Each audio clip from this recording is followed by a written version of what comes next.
Say iwara na ang relationship tungod sa mga problema na mag-break up yun.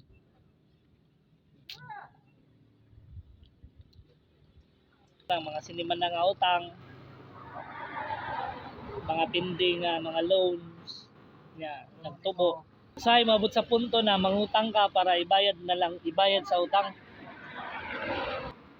Nangutang ka, ang imong giutangan na interest nya nangutang na pug ka sa pikas nga mas dako pa og interest. Musugal na lang ka tungod kay by no choice. Dapat dayon tang solusyon, pinaka solusyon ana niya income gyud. Mana kasagaran malagmitan break up jud ang mahitabo. Manarbaho sa layo. Kaya kung layo ang long distance relationship mo, do ka ray dana.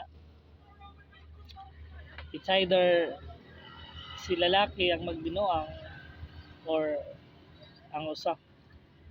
Naay utang sayon bayaran, dapoy utang sayon utangon lisod bayaran.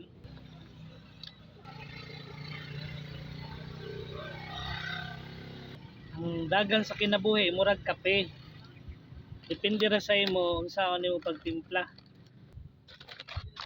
Pwede pait, pwede tab-ang, pwede tamis. Ikaw lang magigo kung unsa imong ganahan sa imong kinabuhi. Kung tamis ba, kung pait, or wa nay lasa, problema karon. Ayun lang pagundang. Padayon lang. Ayaw pagpada sa imong emosyon. Ayaw sahay nakapokus sa problema. Mas mahal lang po sa nato ang solusyon para masulbad ang problema.